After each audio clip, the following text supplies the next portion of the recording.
blanca, otra negra y otra gris.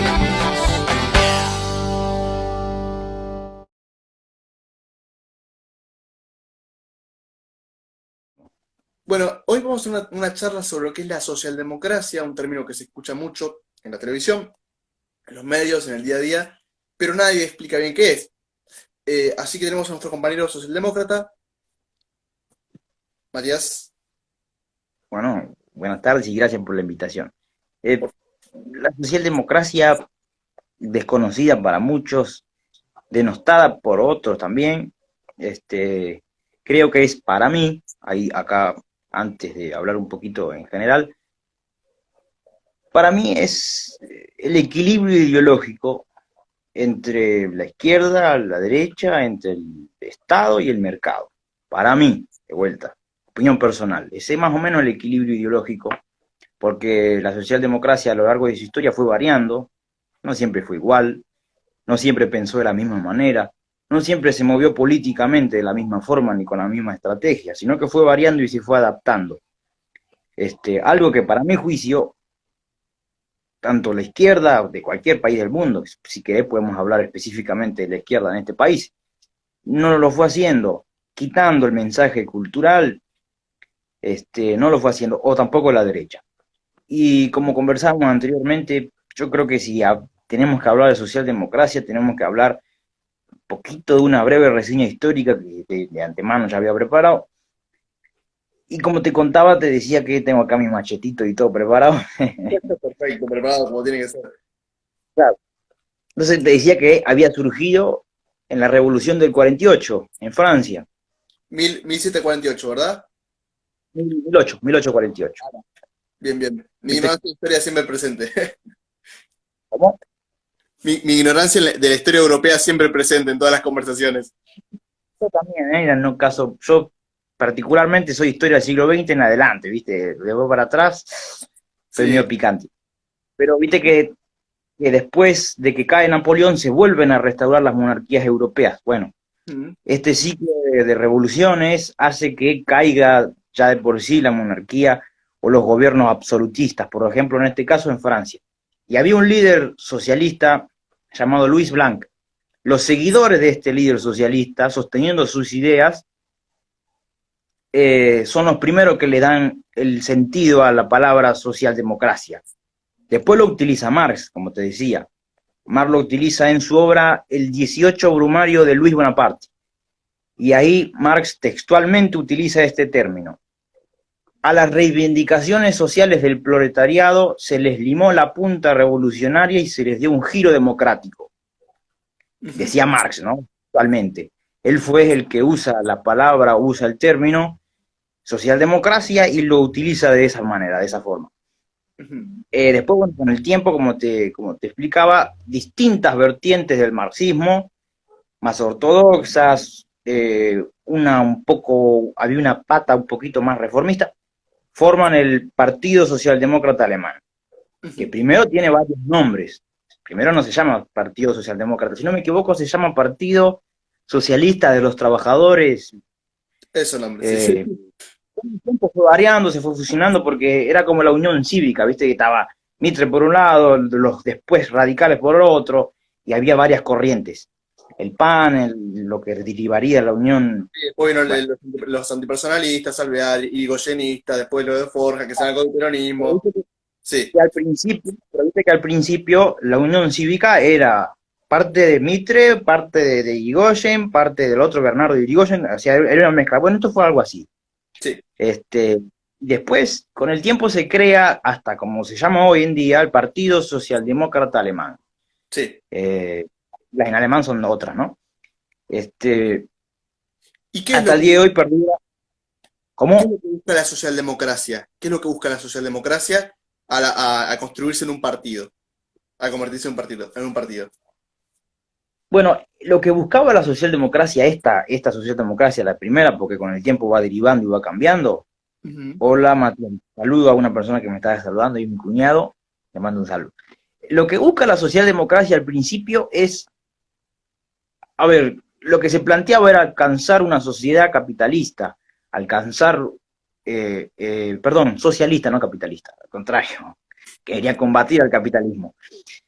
Pero había dos planteos, que de hecho después los partidos socialdemócratas, el Partido Socialdemócrata Alemán se reúne y saca una proclama llamado Programa Gotha, y Marx critica el programa Gotha. ¿Por qué? Porque dice porque lo que planteaban los socialdemócratas era alcanzar el socialismo mediante la democracia, mediante la participación de la gente. En cambio, Marx de hecho se opone al Tratado de Gotha y dice, no, hay que alcanzarla mediante la dictadura del proletariado.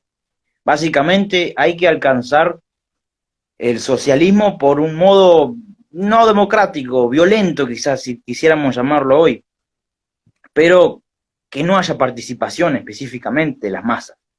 Y eso era el contrapunto entre un sector de la socialdemocracia y otro sector. El sector marxista quizás estaba más apadrinado por Marx y creían en que todo tenía que ser mediante una revolución, y después estaba el otro sector socialdemócratas reformista que creía que debía alcanzarse por medio de reformas políticas, económicas, sociales, etcétera, ¿no?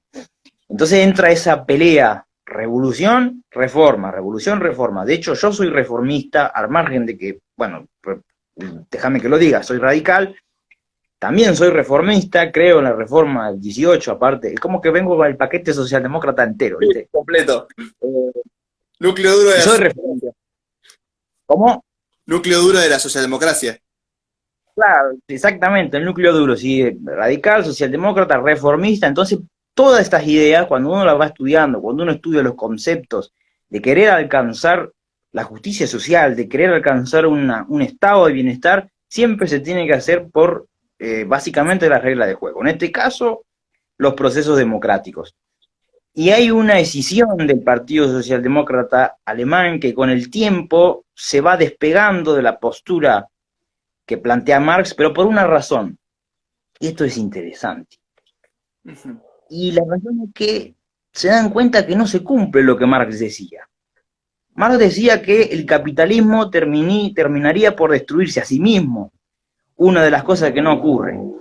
Y otra cosa que Marx decía también es que el proletariado, o sea, la clase obrera, iba a caer en tal degradación y en tal explotación que eso iba a provocar que todos los trabajadores unidos se plantaran frente al sistema político. No pasó ninguna de esas dos cosas. Y como los socialdemócratas reformistas... Y además se plantea que eso iba a pasar en los países industrializados, los países más desarrollados. Y medio que lo más parecido a lo que plantea pasó en Rusia, que es un país tecnológicamente atrasado, que es bastante lo contrario de lo que planteaba en ese sentido. Exactamente, y después, bueno, vos fíjate que después viene una pelea entre los socialistas de los demás países, que de hecho, mira, después de que se crea el Partido Socialdemócrata Alemán, se crean los partidos similares en España, en Bélgica, en Austria, Hungría, Polonia, Rumania, Bulgaria, Holanda, Argentina, Juan B. Justo, también salido de la Unión Cívica, que se acerca a los sindicatos, se acerca a los obreros, a los anarquistas, a los que tenían sus ideas, viste, medias locas que venían de afuera, y crea el Partido Socialista, si no me equivoco, 1896. No quiero pifiarle a la fecha, pero si no me equivoco, 1896. Perdón. Y Juan B. Justo crea el Partido Socialista acá en Argentina. Entonces hay un movimiento de que el socialismo se está expandiendo. Y todos estos socialismos, todos defendían las tesis marxistas. Defendían a Marx, tenían a Marx como su principal referente. Después Marx muere, pasa el tiempo, y muchos de los que sostenían esta visión reformista empiezan a notar que, como te dije, los vaticinios de Marx no se cumplían, realmente no se estaban cumpliendo. Entonces se dan cuenta que Engels hace un aporte democrático en sus escritos, no recuerdo el escrito al que habían citado, pero Engels dice que todo cambio se iba a tener que dar paulatinamente, abriendo a la democracia, básicamente abriendo el nivel participativo de la gente a elegir y a poder votar. Él realmente creía que esto iba a ser una excusa de la burguesía y que después esa misma burguesía, al ver el voto de la gente, se iba a ir para atrás y el sistema iba a corromperse. Pero él creía que el aporte podría ser básicamente que que la gente pueda votar, que la gente pueda escoger, que todos los cambios graduales debían hacerse por medio de la democracia. Bueno, y después, como te contaba, después viene la Revolución Rusa. La mayoría de gente que, que básicamente eran del Partido Socialista se desafilian del Partido Socialista y van al Partido Comunista. Fíjate que hay una diferencia un poco más férrea, más dura. Y Lenin era el sostenedor de esta línea de Marx, de la dictadura del proletariado, de tomar los medios de producción. Y, bueno, con el fusil y tomar el poder con el fusil. Sí. y es lo que pasa, viste, que de un lado estaba Lenin, del otro lado estaba Trotsky con el ejército, del otro lado estaba Stalin, y bueno, el zar lo terminan apresando, termina muriendo, de hecho hay toda una tramoya ahí bastante fulera, ¿no? Y se crea, bueno, lo que se tomó con la Unión Soviética, que sostenía el margen de revolución. No eran reformistas, de hecho siempre había una pelea entre si este era reformista, de hecho, es más, hasta reformista era un insulto, Sí. como pasa hoy en día. Los reformistas lo usan mucho. Dicen Sí, como, que es un reformista que sí, se usa. entonces te das cuenta que hay una especie desde esos conceptos, desde revolución, reformismo, hay siempre una especie de pelea en esa disputa que me parece interesante también. Yo de vuelta soy de una línea reformista. Después, bueno, empiezan a darse cuenta de ello, cómo alcanzar el socialismo, cómo alcanzar una sociedad, un país, un gobierno socialista, mediante la reforma o mediante la revolución. Después tenés los pequeños gobiernos europeos socialdemócratas, que van desde 1919 al 45. Hay poquitos, en muy pocos lugares. Si bien ya los partidos se habían creado anteriormente, en 1800, fines del siglo XIX y principios del siglo XX, pero no habían sido gobierno. Entonces vos tenés casos de partidos socialdemócratas que sí fueron gobierno. Uno de los casos más particulares es el de Léon Blum, en Francia. Si no me equivoco, gobernó muy poquitos años, pero fue un socialdemócrata, un reformista también. ¿Y qué pasa? La socialdemocracia empieza a tomar una postura ya no tan marxista, ya no de la idea de la dictadura del proletariado, sino que empieza a tomar una postura revisionista primero y reformista por otro. Revisionista por las contribuciones que hizo este magnífico hombre que se llama Bernstein, no Berenstein como el judío, el pelado que es politólogo, sino Bernstein, o sea, le sacás creo que una E, me parece. ¿Qué aportes hizo? ¿Qué era lo que planteaba? ¿Cómo? ¿Qué aportes hizo y cuál fue la diferencia entre esta nueva socialdemocracia y la antigua? Bueno, el aporte que hizo Bernstein fue él era revisionista, ¿no? Entonces él se dedicaba a revisar.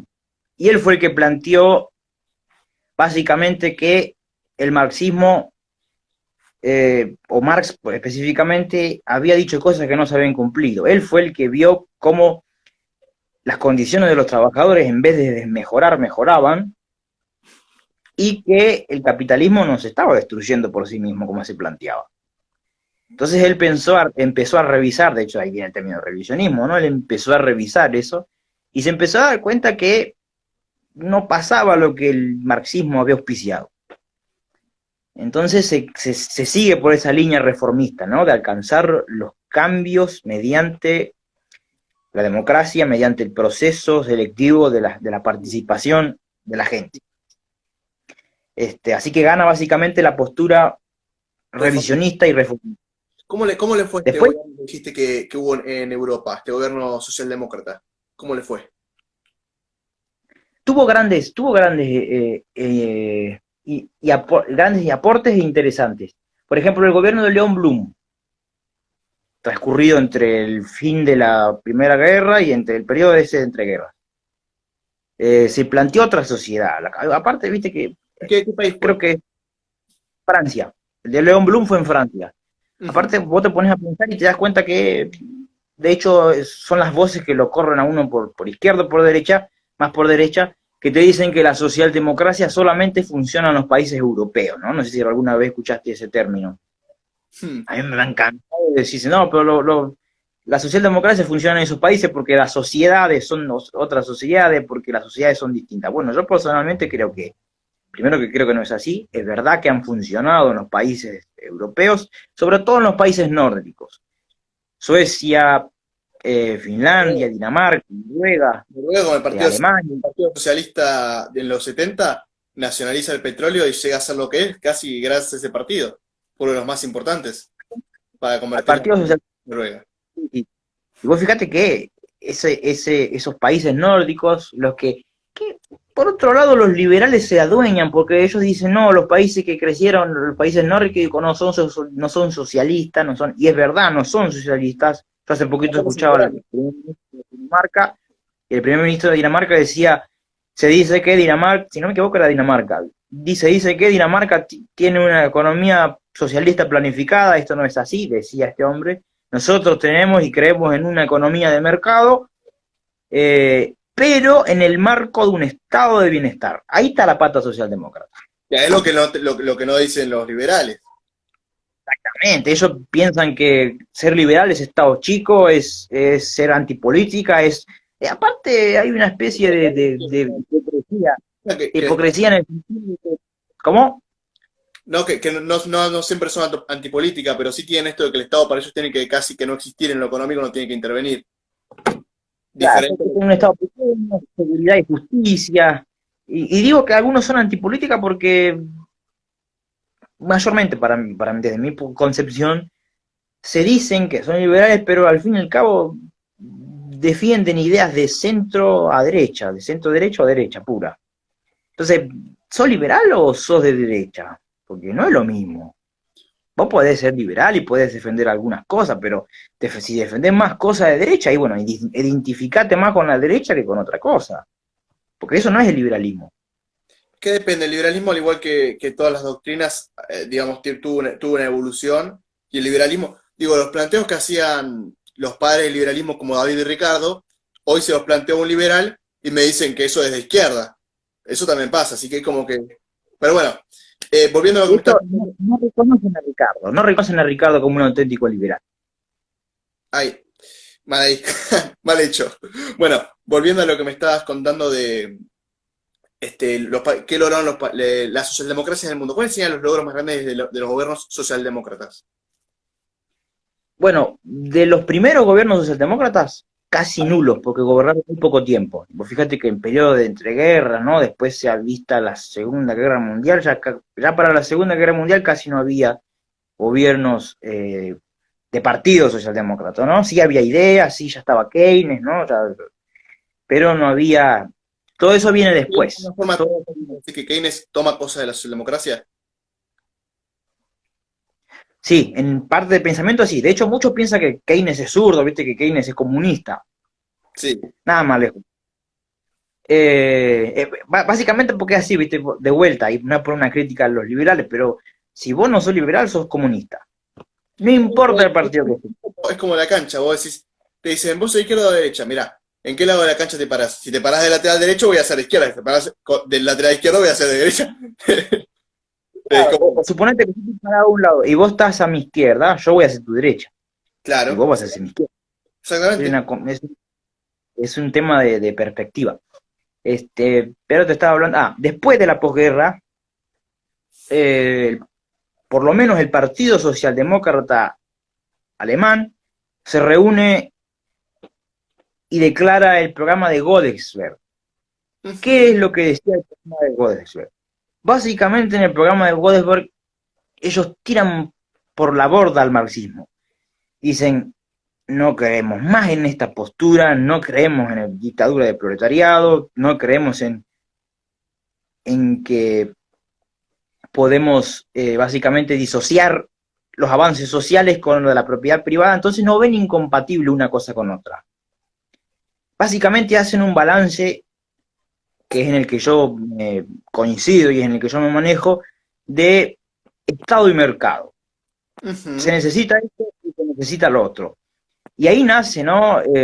No solamente en Alemania, porque si no los demás partidos socialdemócratas europeos que hemos nombrado empiezan a crecer en su auge. El auge de los partidos socialdemócratas europeos es después de la posguerra. Todos son gobiernos de la posguerra. Y van aplicando sus políticas. La política que nombraste vos recién, si no me equivoco, de la nacionalización del petróleo. Noruega dijiste que era, ¿no? Noruega, 69, sí. Nacionalizan el petróleo. Claro. Todo eso es en base a la nueva política y a la nueva forma, a la nueva concepción que tenían de la socialdemocracia. La socialdemocracia abandona el marxismo y se dedica a discutir en qué clase de capitalismo. Dicen, bueno, muchachos, el capitalismo es la opción. Está bien, el capitalismo es lo que es necesario. Ahora discutir. ¿Cómo? El capitalismo es la mejor opción o la única la opción que queda que hay que vivir. Dentro del capitalismo, claro. ¿Qué capitalismo queremos? O por decirlo, la menos mala, ¿no? Yo escucho que muchos critican la democracia. No, la democracia no funciona. Bueno, planteemos qué otra cosa hay peor entonces. ¿Por qué? Porque está bien, la democracia puede tener mil defectos. No en sí la democracia en sí misma, para mí, sino la forma de organización política de un país, de un estado, de un municipio, de lo que fuera, de una provincia. Pero es el mal mejor, por así decirlo, en cierta cuestión. Sí. ¿Qué hay mejor? Que el tema es cuando se critica y no se propone algo mejor. Porque democracia o qué dictadura, ¿qué querés? ¿Videla o Onganía? ¿Qué te parece mejor? ¿Qué tuvimos mejor? Una monarquía absolutista, eso ya es antiquísimo, ya no va, ya no sirve. Después se puede discutir si una democracia semiparlamentaria, parlamentaria, una democracia activa, se puede discutir qué clase de democracia. Se puede discutir la participación de la gente en esa democracia, pero no se puede. Lo mismo pasa con el capitalismo. Lo que planteas es que el capitalismo es lo mejor que tenemos. Dentro de lo que tenemos, ¿qué capitalismo queremos? Eso planteas. Bien. Y entonces. Y hay un capitalismo más promercado y un capitalismo que defiende todavía el estado de bienestar, que no se pone en contra de la propiedad privada, no se pone en contra del sector privado, no se pone en contra de la propiedad privada. Lo único que dice es que el Estado debe intervenir en algunos asuntos de la economía. Y hay una frase que no recuerdo bien, pero dice competencia donde sea posible, planificación donde sea necesario. Es una frase de la socialdemocracia. Pues así. El mercado donde se pueda, el Estado donde se deba, o algo así. Libertad económica donde se pueda, intervención estatal donde se deba, donde no quede otra. Claro, vos fíjate, vos no podés, de hecho lo que plantean algunos liberales hoy en día, vos no podés poner a competir tu industria, tus productos con afuera si tus productos no son lo mejor. Es lógico que vas a perder, es sentido común que vas a perder. Entonces necesitas, primero, hacer crecer tu industria, mejorar la calidad de tus productos para ponerlos a competir. Por eso, competencia donde sea posible. Y mirá, acá tengo para competir, bueno, competimos. Libertad, se compite. Y planificación donde sea necesario. Donde acá, mirá, acá, ¿sabés qué me parece?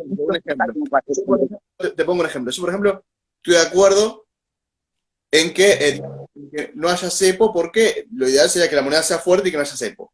Pero en un contexto de pandemia global, donde te quedan 100 millones de dólares en el Banco Central, y en el que la única forma de comprar los insumos importados que necesitas para tus fábricas es el dólar, si te quedan 100 millones, si sacas el cepo, te quedas en dólares, las empresas no pueden producir, el sistema productivo se va al carajo, y bueno, 2001 básicamente. Entonces, claro, en este caso particular es necesario una intervención para que no se vaya todo al carajo, básicamente. Exactamente. Bueno, y así en otras cuestiones más, ¿no? Que algunos plantean que pareciera que el Estado se meta en algunas cosas o intervenga en algunas cosas, sobre todo en asuntos conflictivos. En este caso, una pandemia. Sí, acá en un país como una volátil como es la Argentina. ¿Cómo? Como una guerra mundial. Una guerra mundial vos tenés que hacer que el Estado ponga todos sus recursos en la industria militar. No podés dejar que se resuelva solo, que el mercado ponga la plata en la industria militar. El Estado tiene que organizar y meter a todos en esa. Si no hay un Estado planificador, no sirve. No se puede. Bien, no sirve. Bueno, y después nace, por así decirlo, la concepción del Estado de bienestar, ¿no? Me preguntabas, ¿cuál es el mayor logro de la socialdemocracia, para mi punto de vista?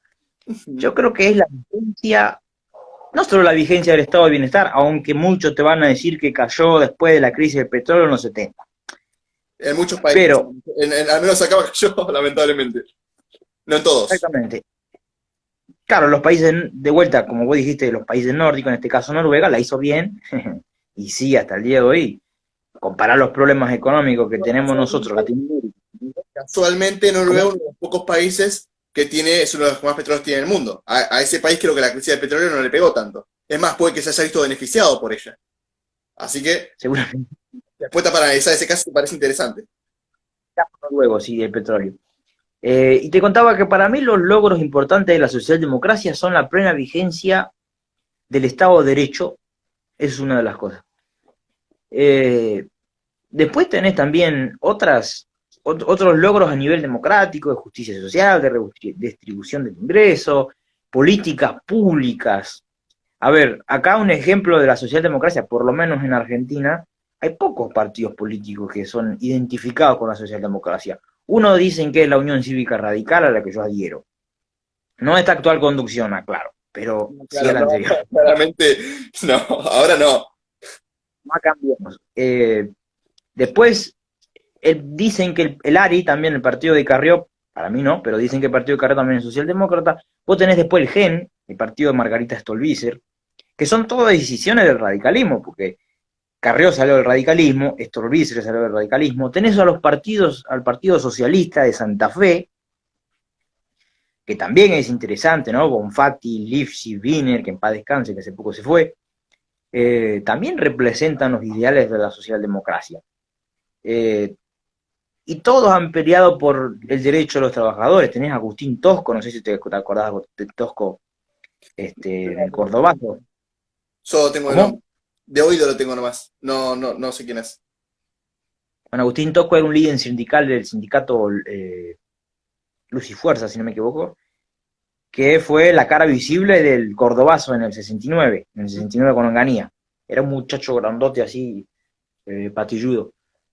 Él era un sindicalista muy, muy renombrado en ese tiempo, que le puso la cara visible, le puso el pecho al cordobazo en el 69. Puso la cara contra una dictadura militar que no es poco. Exactamente, contra la dictadura militar de Onganía, que de vuelta no es poco porque sabemos cómo se reprimió, sabemos la noche de los bastones largos, sabemos todas las cosas que se practicaron y que se hicieron. Y volviendo a la actualidad, yo creo que, sí, decime.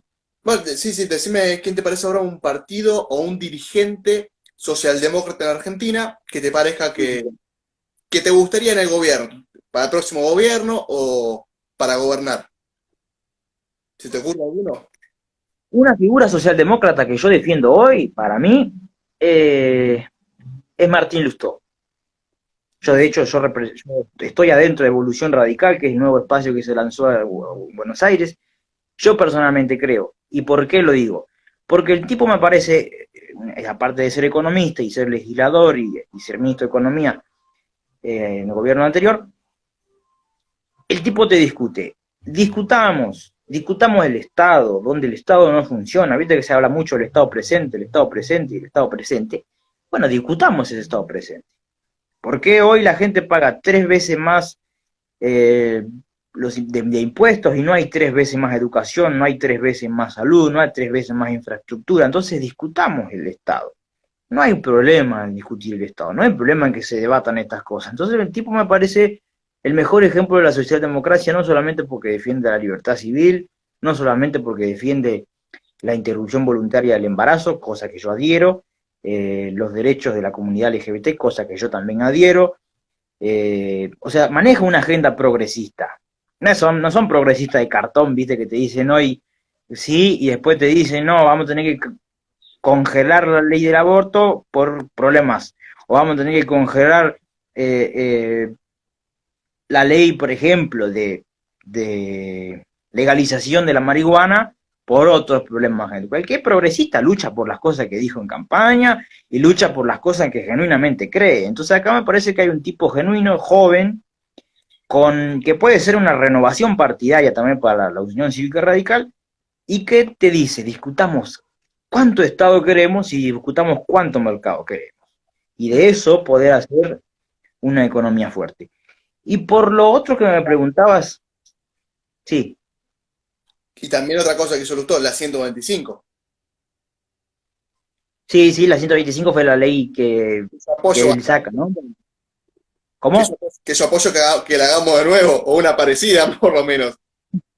Bueno, fue muy criticada. Y de hecho creo que él paga los platos rotos, ¿no? Porque, aunque él creo que se va un meses antes del conflicto, la escalada con el campo, con diferencias con Moreno, Morenito querido. Compañero por Este, eso.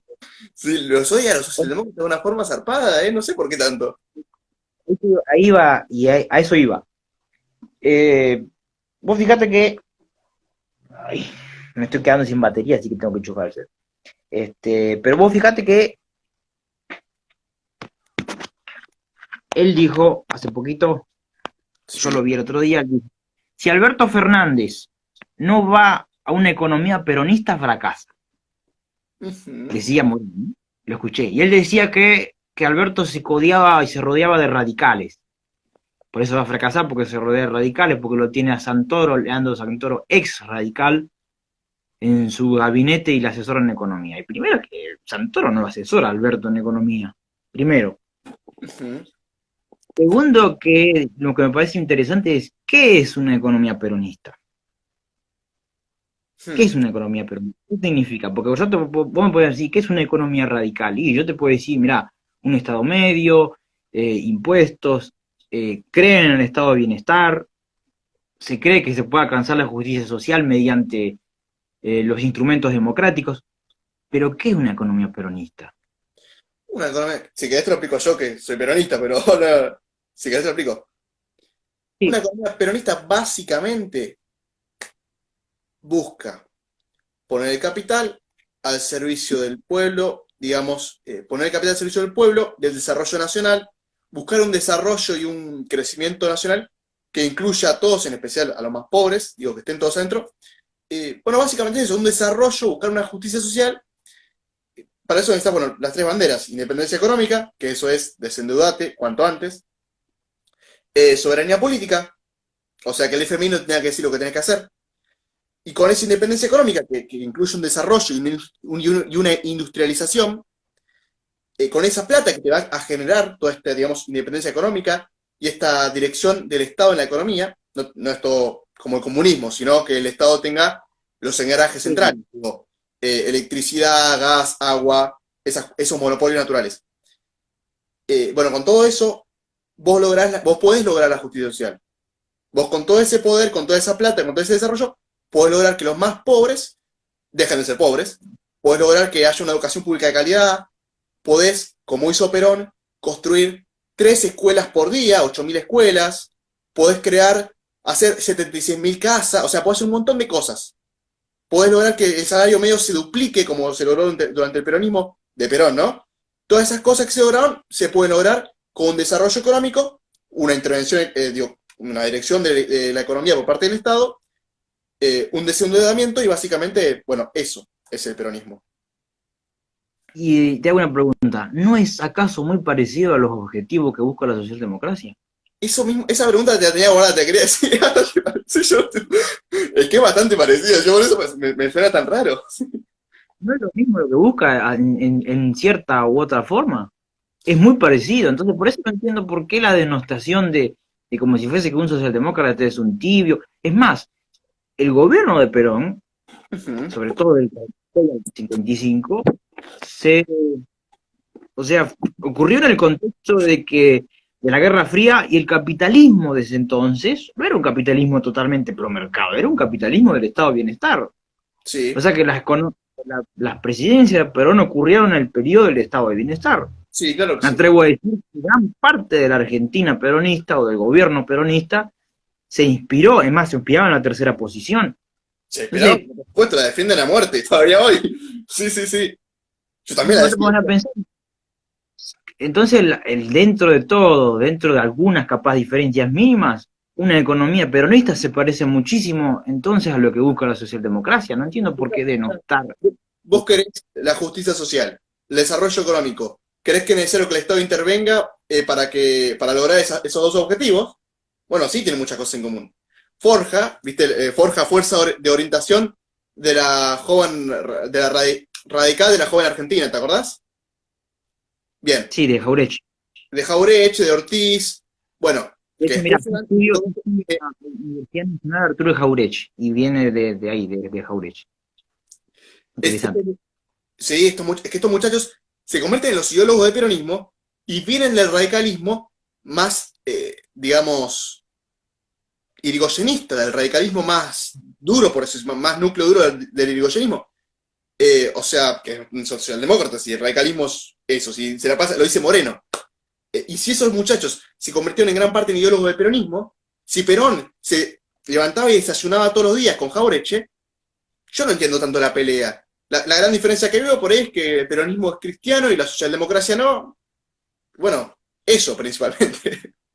Sí, quizá una postura más, más religiosa, ¿no? De hecho, eh, a mí me causa un poquito de gracia, ¿no? Que muchos digan, la ven a una Evita Portera, por ejemplo. Y Evita no era eso, o sea, es más, cualquier peronista tradicional te va a decir que el peronismo es occidental, que el peronismo es cristiano y que el peronismo es, no sé, habría que ver, quizás el peronismo en su postura inicial no es necesariamente progresista, no significa que sea retrógrado, ¿no? Más o menos, o sea, sí, no, Perón dice por un lado ha denostado progresistas, pero en otro momento nombra al peronismo como progresista en el sentido de que busca un progreso social. Pero un cacho quiero buscar un libro, una cita en particular, está por acá. ¿No? Este libro es un libro se llama Cristianismo y Peronismo, es del padre Carlos Mujica, y tiene una cita respecto al tipo de cristianismo que busca el peronismo, creo yo. Es muy interesante. Acá está. Este libro. Bien. Bueno, yo la voy buscando vos. Seguime contando, digamos, seguime contando lo que pensás de Moreno y de esta crítica, por qué dice que es una economía social de mercado, y por qué eso es socialdemocracia, y cuál es la diferencia con lo que propone Moreno. Esto, mirá lo interesante, ¿no? Porque Moreno dice que Alberto Fernández se codea con Santoro y que Santoro lo asesora. Pero ¿quién salió a bancar la renegociación de la deuda que estaba haciendo Guzmán? Cristina Kirchner. A quien creo yo que responde en parte Moreno. Entonces te pones a pensar que hay una contradicción ahí, porque Cristina Kirchner, que para muchos es acusada de zurda, para muchos es acusada de la parte más izquierda del peronismo, está defendiendo a un economista que lo dijo el mismo Guzmán: nosotros queremos una economía social de mercado, vamos hacia eso. Entonces, me parece que esto puede fusionar un poco. Aparte el peronismo, seamos sinceros, fue menemista, de derecha, liberal, fue dualdista, En realidad, hay una cuestión, es como si yo te dijera que el radicalismo, la socialdemocracia fue de la Rúa, o fue, qué sé yo, o el que está ahora a la cabeza del Partido Radical. No, mirá, vos tenés un partido, dentro de él han entrado personas que han ido incluso contra las banderas. A ver, es muy fácil definir qué es peronismo porque por suerte tenemos una simplificación de la ideología que nos lo permite hacer, que es las tres banderas. Si defiende la independencia económica, Menem no la defendió, no se endeudó hasta aquí. Si defiende y destruyó todo el sistema productivo que construyó Perón, Perón se mató por lograr nacionalizar los trenes y él desmanteló y vendió el sistema ferroviario, destruyendo nuestra capacidad productiva y de esa forma nuestra independencia económica, haciendo que tengamos que importar todo de afuera, todos los productos que antes podíamos producir acá, esto en base a la desindustrialización. Bueno, en fin, así que perdimos la independencia económica, el desempleo llegó al 20%, en la pobreza al 50%, y arrancó en el 5 o 6 el desempleo, y la pobreza estaba en el 20 o en el 15 con Alfonsín. Bueno, la justicia social tampoco se cumplió, y la soberanía política, si estás en compromiso con el FMI, tampoco la tenés. Entonces, no cumplió ninguna de las tres banderas. Sí, llegaste con el PJ, felicidades, hiciste todo lo contrario de lo que plantea el justicialismo, maestro. Claro, bueno, a nosotros nos pasa lo mismo que con De la Rúa, a veces nos denostan a nosotros por De la Rúa, y yo siempre lo digo. Mira, personalmente De la Rúa, no puedo decir, ay, si le va mal, no, eso no era verdadero radicalismo o eso no era radical. Es radical, ¿no? Me queda otra cosa que decir, sí, es radical, pero la verdad no aplicó un programa radical. La verdad que se pasó el radicalismo por los huevos y hizo lo que se le cantó. Claro, bueno, por eso eso no es radicalismo. Lo mismo que el radical que está a la cabeza de la UCR que este tiempo, si hizo todo lo contrario a lo que el radicalismo propone, de la doctrina radical, para mí eso no es radical. Para mí eso es un tipo que, oh, mira, una estructura partidaria que sirve. Listo, la usó. ¿Qué va a hacer? Al igual que, yo siempre lo digo, la conducción actual del partido no es el partido específicamente. No, nunca. No es el. El partido es una Porque herramienta de movimiento para llegar al poder. Nada más. claro, o sea, vos no me puedes decir, por ejemplo, que Perón es López Rega. Hay diferencia. No, ni es Pero López no Rega, puedes decir ni es Firmenich. Argentina de la Rúa. ¿Cómo? Ni es López Rega, ni es Firmenich. Ni es la Exactamente, izquierda, ¿entendés? ni es Montenegro. Claro, entonces vos tenés que divisiones. Y aparte los partidos políticos, sobre todo los más viejos, la Unión Cívica Radical tiene 129 años, el peronismo tiene más de 70 años, son partidos que han pasado por momentos históricos tensos, que han vivido cosas que si vos te pones a pensar y rever en la historia son bastante picantes también. Pero siguen siendo los partidos mayoritarios en Argentina, los partidos que gobiernan, a excepción del PRO, puramente radicales y peronistas gobernaron Argentina. Sí, sí, Entonces, están radicales, peronistas y militares. bueno, militares no es una forma democrática, ¿no? Creo que es una medio marxista en el fondo. Pero Podrían alcanzar. por esa razón, por no hacer de forma democrática, es que han logrado incluso hacer reformas mucho más fuertes que nosotros. Porque respetar las normas te complica un poco más la acción, el actuar. Exactamente, exactamente. Vos venís, te impones a aplicar lo que querés, mucho más fácil después. Obviamente que después pagamos los platos rotos de la siguiente generación, y la siguiente, y la siguiente. Claro que sí. Yo personalmente creo que acá en Argentina la figura socialdemócrata en su momento la fue Raúl Alfonsín. De la Rúa no fue socialdemócrata, de hecho él fue parte del sector más conservador de la Unión Cívica Radical que respondía a Balbín. Balbín, el Abrazo querido. ¿Cómo? Abrazo con Perón. Balbín, el abrazo con Perón. Sí, sí. Gobernó 40 años la Unión Cívica Radical, o sea, un líder ya, sin denostarlo, un líder más antiguo, más distinto, más capaz en cierta forma un poquitito más conservador. Bueno, y de la Rúa venía de esa línea, así que no se puede decir que de la Rúa era socialdemócrata puro. Un socialdemócrata progresista lo fue Alfonsín, por ejemplo, ¿no? Con su programa de gobierno, con un congreso pedagógico, con el juicio de las juntas militares, con la vigencia de las normas democráticas y del Estado de Derecho.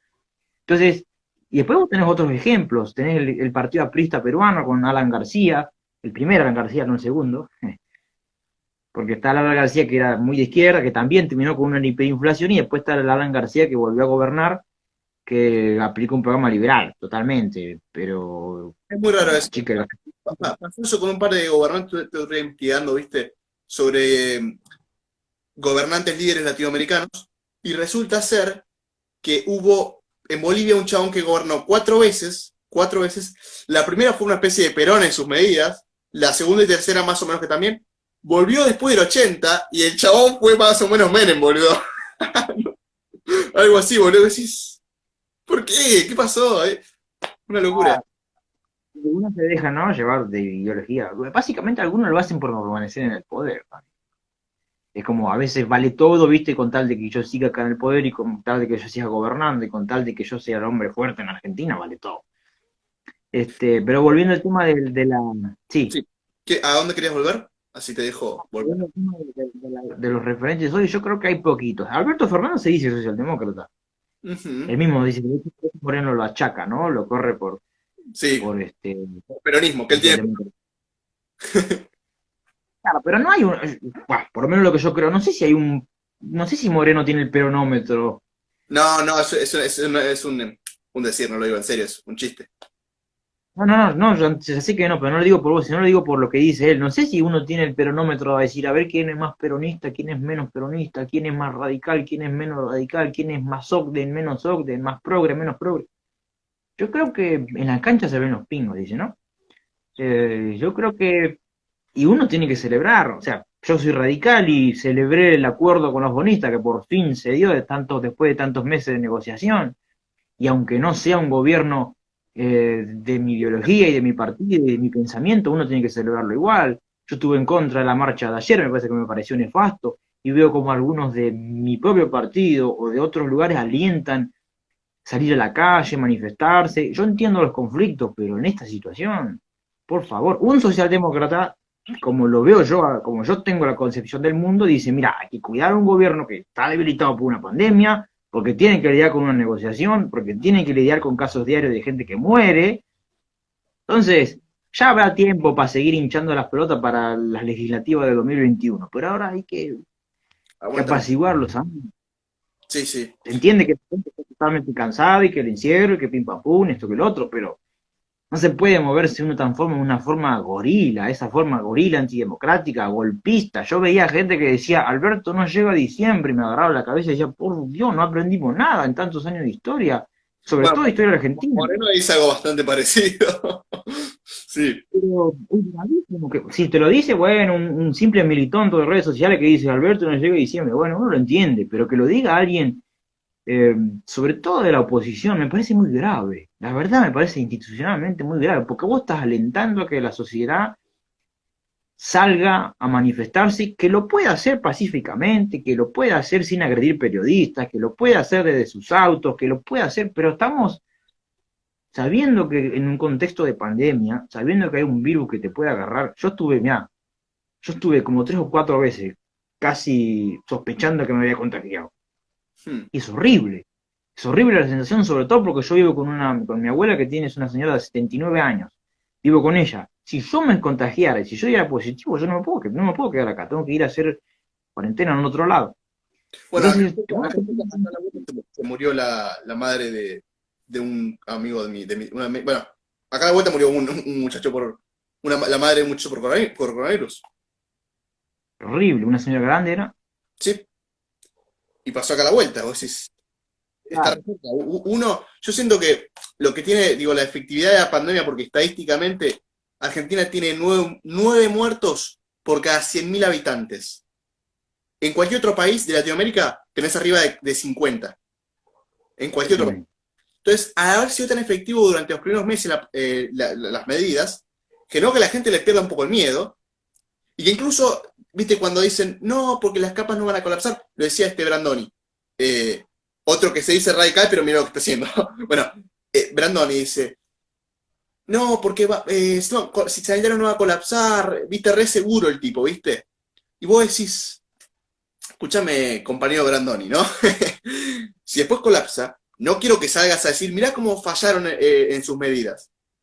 Yo puedo entender que si hubo algo que estuvo mal por ahí de gobierno nacional, es toda esa gente que no puede subsistir en su día a día, que no puede, que tiene que conseguir mango, que vive de changas, y que bueno, que se vaya a manifestar, me parece que bueno, no queda otra y está perfecto el lugar, y eso sí es un error de gobierno, porque esa gente no puede quedarse en su casa.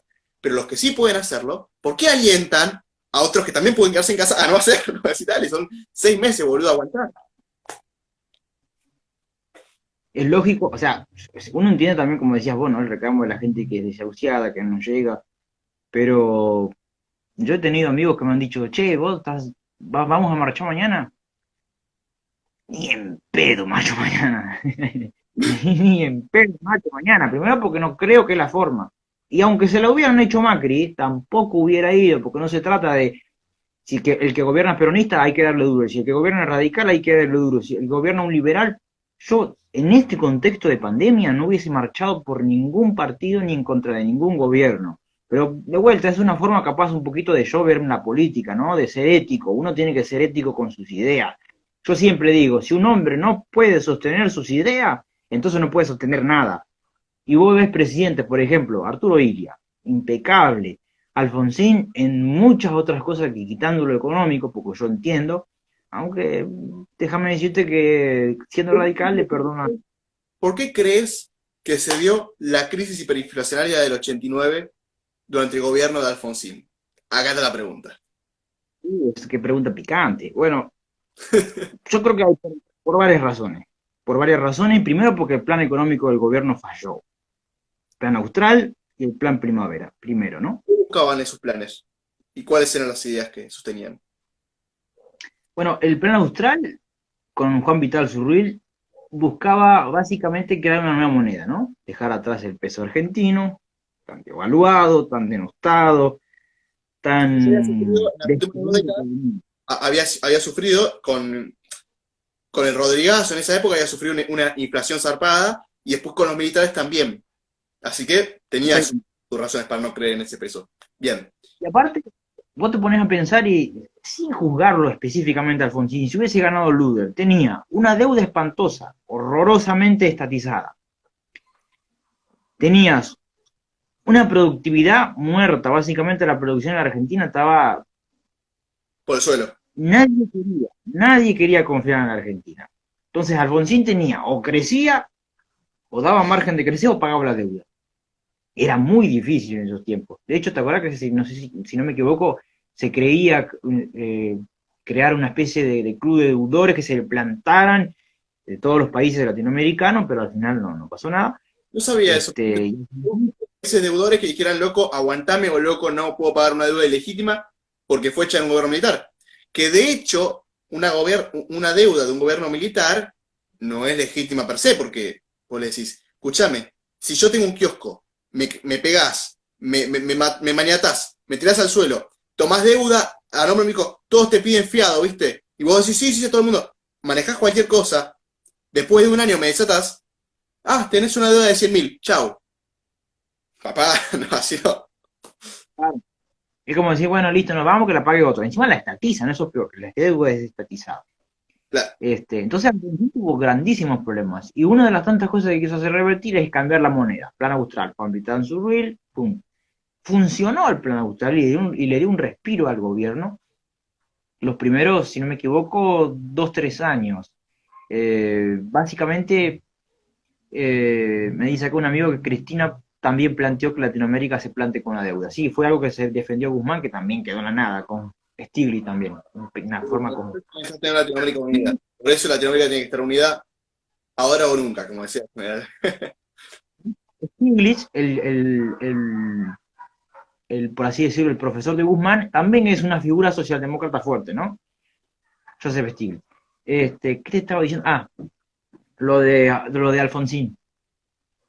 Falla con el tiempo, de hecho no había confianza, y después por otras cosas más, problemas internos. Vos fíjate que Alfonsín tuvo todo en contra, o sea, no es una hiperinflación. De hecho, yo no creo solamente que, como dicen los amigos liberales, ¿no? Que el conflicto fue solamente pura y económico, o sea que no solamente la inflación es pin, pin, pin, solamente un fenómeno monetario, en todo lugar exclusivamente, si me equivoco. Muchos factores, no solo lo monetario, porque no se explica cómo de repente todo pasa a costar 100 millones de pesos. ¿Qué pasó? ¿El gobierno se volvió loco y se puso a emitir como loco porque le pintó? No es tan simple. No pasó así. Es fácil, apagás la impresora, bueno, dejas con tiempo que se pare y listo, pero no. Pero no fue ese el problema. Entonces vos te das cuenta que tenía, y de otro lado también tenía Cavallo, allá en Estados Unidos, boicoteando el gobierno. ¿Qué hacía? Eso es. ¿Por qué? ¿Qué estaba haciendo Cavallo? Cavallo estaba boicoteando el gobierno, tratando de convencer a los organismos internacionales de crédito, por ejemplo con el Fondo Monetario Internacional, para que le suelten la mano al gobierno argentino, para que digan, no, ¿sabe qué? Rechacen cualquier negociación. ¿Por qué? Porque sabían de antemano, ya había un plan destinado a que Menem iba a ser candidato a presidente, a que Menem iba a ganar las elecciones, a que la fiesta de los 90 iba a empezar. Entonces, de hecho Alfonsín lo dice, Cavallo quería que nosotros salgamos escupiendo sangre del gobierno. Y a mí me parece muy feo, ¿no? Aparte, otra cosa que planteaban era algo que lo que planteó Espera hace poquito, la rebelión fiscal, ¿no? Hubo un día que los no pagan nada y eso provocó severos problemas económicos. Por eso muchos dicen que a Alfonsín le hicieron una especie de golpe de mercado, ¿no? Bueno, muchos, digamos, los más ricos decidieron dejar de pagar impuestos y empezar a evadir todos juntos. Sí. ¿Qué hijo? Una especie de rebelión fiscal. El campo también. De 12 puntos, tengo entendido que hubo un déficit de 12 puntos, ¿verdad? Algo así. ¿Cómo? Que al final de la gestión de Alfonsín había un déficit de 12 puntos, 12% de déficit. Sí. Porque no entraba plata. Exactamente, todo eso derivó a que haya una inflación galopante, a que se derive a una hiperinflación. Yo nací muchos años después, yo nací en el 97, pero mis padres, mis abuelos me dicen, vos ibas a comprar a la mañana un producto, te salía tal precio, vos ibas a la tarde y ya había cambiado el precio. La bolsa, 20 pesos a la tarde, 100 pesos, sí.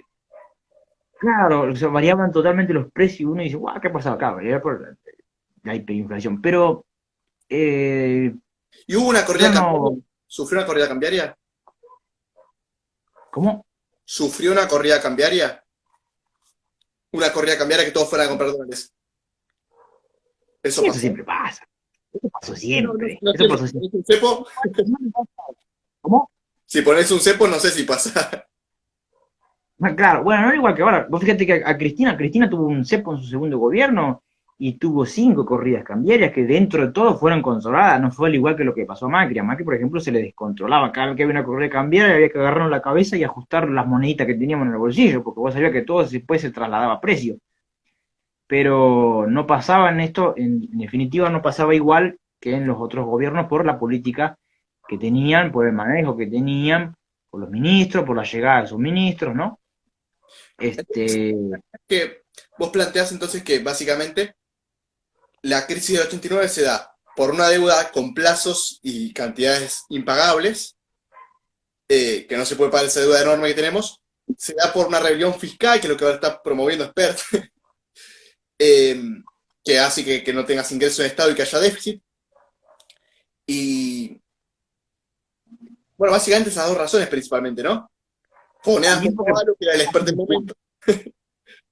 sí, también porque de vuelta fracasan los planes, no solamente el plan austral, sino el plan primavera también. Ambos gobiernos eran dedicados a darle un aire al gobierno, eran dedicados, bueno, también tratemos de poder llegar hasta a frenar la inflación, a parar la caída, y ambos fracasaron. Ahora, ¿Qué uno se pone a pensar, errores tuvieron esos planes?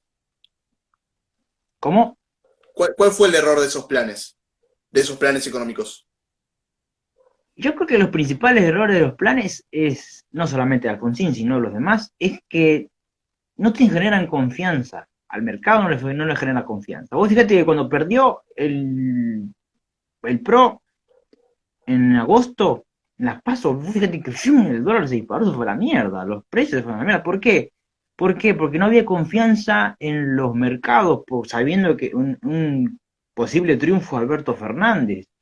Entonces, fíjate que no había confianza, hubo una crisis de confianza de los mercados por una política económica que tenía el gobierno. Entonces, cuando no hay confianza, cuando uno dice, es lo mismo que pasa hoy en día, ¿no? Yo el otro día hablaba con un amigo que me decía, amigo, tenés que comprar dólares porque no sé qué, esto con lo otro, pim, pam, pum, qué sé yo. Y la gente va a comprar dólares porque no le tiene confianza al peso, porque no confía en su moneda nacional, que cada vez está más para atrás. Entonces la gente dice, bueno, nos vamos al dólar. Y yo creo que, yo le decía a mi amigo, él me dice, pero a nivel personal te beneficia porque vos comprás y después los vendés no sé cuánto. Y yo le digo, sí, ponerle que a nivel personal te beneficia porque te va a tu bolsillo, pero si yo soy un ciudadano más que compra, y aquel también, y aquel, y aquel, y aquel, y en total en la Argentina somos 120.000 personas que compran dólares, entonces va a la mierda. El peso cada vez vale menos, se devalúa, el dólar sube, y lamentablemente siempre lo paga el que menos tiene, lo paga el que Claro, más sufre, ¿entendés? sí, sí. Es un problema capaz personalmente me beneficia a mí, pero no beneficia al conjunto, ¿entendés? Sí, Y no es que soy colectivo. no va de acuerdo con el colectivo. ¿Cómo? El interés individual no es acorde al interés colectivo. Claro, o sea, y no es que yo soy un colectivista extremista, ¿no? Pero Una cosa, antes de que decíamos, está por terminar el vivo. ¿Querés que cerremos acá o hacemos un poco más después? como vos quieras, si querés podemos hacer después un poquito más, si querés también podemos tocar otros más temas, yo no tengo ningún problema. Dale, ahí se corta y ahí...